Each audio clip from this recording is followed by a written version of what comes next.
Chef ណាក់សូមអញ្ជើញបងប្អូនទាំងអស់គ្នាមកចូលរួមដំណើរជាមួយនាងខ្ញុំក្នុងការស្វែងរកបងប្អូនស្ត្រីគំរូនៅក្នុងភូមិផ្សេងៗគ្នាដើម្បីយល់ដឹងអំពីការធ្វើម្ហូបជាលក្ខណៈគ្រួសារដែលផ្ដល់ឲ្យនូវសុខភាពល្អ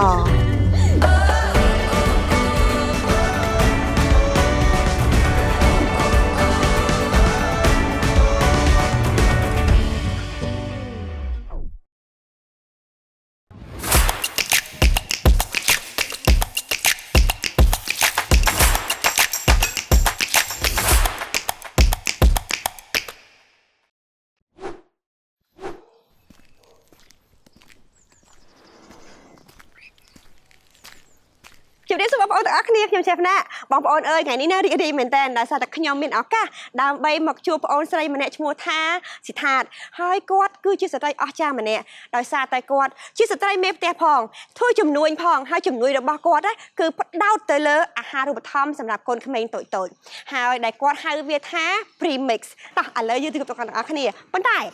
ណាប្រយ័ត្នប្រយែងទាំងអស់គ្នាណាអូខេរៀបរាប់ហើយតោះសូមអញ្ជើញទាំងអស់គ្នាម្ចាស់ផ្ទះចាបងចាបងជម្រាបសួរអូនសិដ្ឋាតមែនទេអូនចាបងចាហ្នឹងហើយអូសិដ្ឋាតអើយបងចង់ដឹងមែនទេថាស្អីទៅ premix ហ្នឹងណាអូនណាចាឥឡូវយើងអាចចូលទៅខាងក្នុងបានអត់ចាចាបងចេញចូលបងចេញចូលអញ្ចឹងណាចាអរគុណ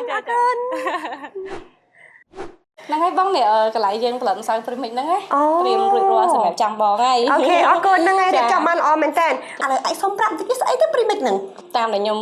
សិក្សាពីអង្គការ GIZ មក premix ហ្នឹងគឺជាម្សៅអង្ករដែលផ្សំពីអង្ករសម្រិតធម្មតាជាមួយនឹងសណ្តែកខៀវហ្នឹងនេះយើងកិនចូលគ្នាហើយយើងហែងវាមកខ្លាយទៅជាម្សៅហើយបងគឺយើងយកគ្រឿងផ្សំហ្នឹង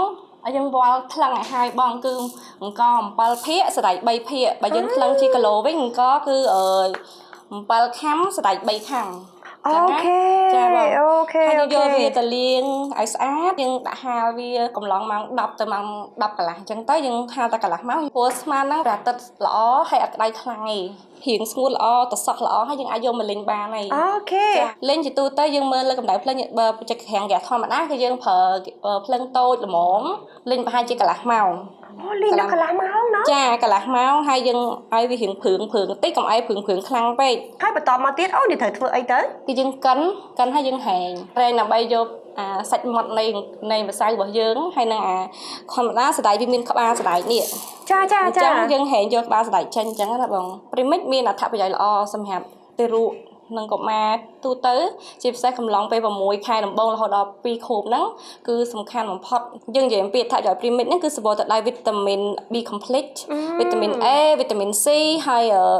ជាតិដែកព្រោះអីក្មេងចាប់ពី6ខែឡើងជាតិដែកដែលគាត់បើកពីទឹកដោះម្ដាយឬក៏ពីទឹកដោះកូនហ្នឹងលែងសូវគ្រប់គ្រាន់ហើយអញ្ចឹងគាត់ត្រូវការពីរបបអាហារហ្នឹងដែលផ្ដល់យ៉ាងថាមពលប្រូតេអ៊ីន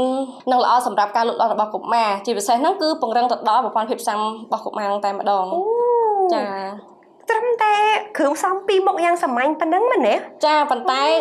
គួបផ្សំទៅនឹងគេហៅថាបន្ថែមសាច់ហើយនឹងបន្លែបន្ថែមផងចាដូចជាផេងដូចជាអីហ្នឹងដែលយើងគ្រឿងបបរគ្រប់គ្រឿងយើងផ្សេងហ្នឹងគឺយើងធ្វើ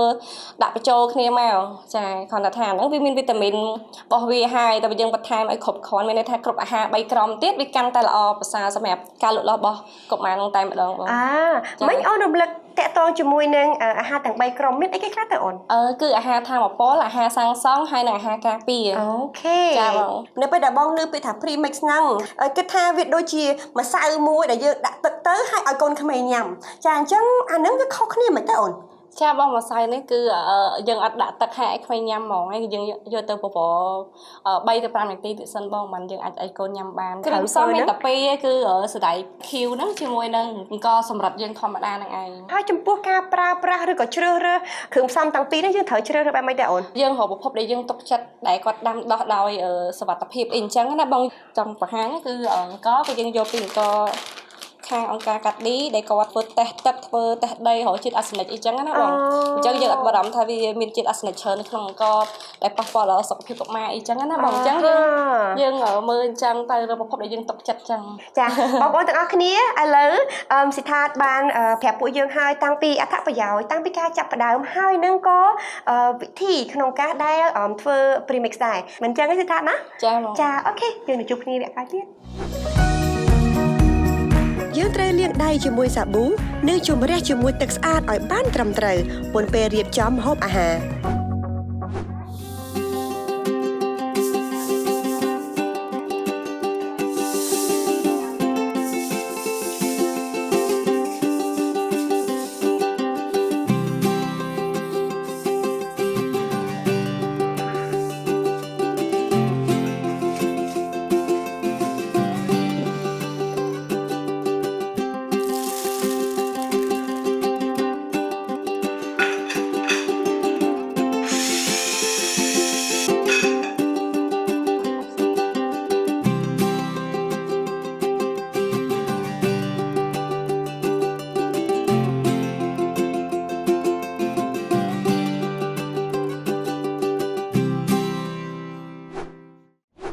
ចឹងសូមសួរថាមនុយថ្ងៃហ្នឹងគឺសម្រាប់ក្មេងអាយុប្រហែលដែរអូន ចាមនុយថ្ងៃហ្នឹងគឺសម្រាប់ក្មេង6ខែបង អូចាឥឡូវអាចសូមប្រាប់មកថាគ្រឿងផ្សំរបស់យើងអីគេខ្លះទៅ គ្រឿងផ្សំថ្ងៃហ្នឹងគឺមានត្រីស្បៃតឿម្សៅឬក៏ព្រីមិចទឹកស៊ុបទឹកស្អាតប្រេងអូលីវ ហេតុតែពីប្រេងអូលីវយើងអាចប្រើប្រេងអីបានអូន ប្រេងឆាចា ប្រេងស្ដាយឬក៏ប្រេងជ្រូករត់ឬក៏អីចឹងក៏ប្រើបានដែរចាអូខេឥឡូវយើងចាប់ផ្ដើមគឺយើងចាប់ផ្ដើមបង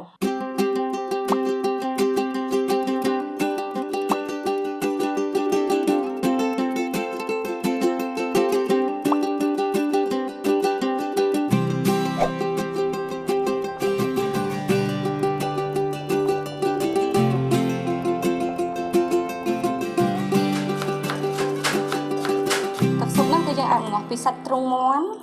ឆ្អឹងជំនីជ្រូកដែលអត់សូវមានខ្លាញ់ជាមួយនឹងការ៉ុតឬក៏ខ្ទឹមបារាំងអីចឹងតិចតួចទៅសាច់ត្រីមួយសភាបាយចាបន្លែគឺយើងយកមួយសភាបាយហើយឆ្ងាញ់បងតាមក្បួនហ្នឹងគឺឆ្ងាញ់ហើយមិនសួរថាបបក្បួនឆ្ងាញ់តាមណាគឺក្បួនពីមានឲ្យស្រាប់ហើយចាគ្រាន់តែយកទៅអនុវត្តទៅចាមួយទៀតប្រេងអូលីវយើងដាក់ពេលដែលយើងដាក់បន្លែហ្នឹងអូខេយើងដាក់កន្លះសភាបាយបងកន្លះសភាបាយអូខេហើយអញ្ចឹងយើងទុកឲ្យវាពុះ2-3រំពុះបន្តិចទៀតដើម្បីឲ្យឆ្អិនបន្លែបន្តិចអញ្ចឹងណាបងចាបងប្អូនទាំងអស់គ្នាពុះក៏ដូចគេហៅដូចពេលយើងកូននំកោអញ្ចឹងណាហ្នឹងហើយហើយបើក្លិនវិញគឺឈ្ងុយមែនតើ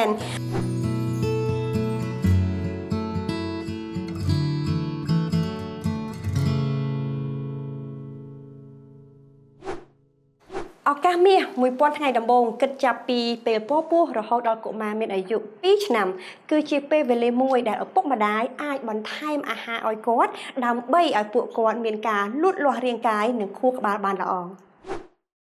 អ្វីដែលសិដ្ឋានបានចំណាយពេលក្នុងការពន្យល់ចែកពីគន្លឹះទាំងអស់នេះពិតជាមានអត្ថប្រយោជន៍ចំពោះទាំងឪពុកម្ដាយដែលត្រៀមខ្លួនចាក៏ដូចជាឪពុកម្ដាយដែលកំពុងតែមានកូនហើយសង្ឃឹមថាបងប្អូននឹងយកវិធីទាំងអស់នេះទៅអនុវត្តដើម្បីជាប្រយោជន៍ដល់កូនរបស់យើងទាំងអស់គ្នាអរគុណជម្រាបលា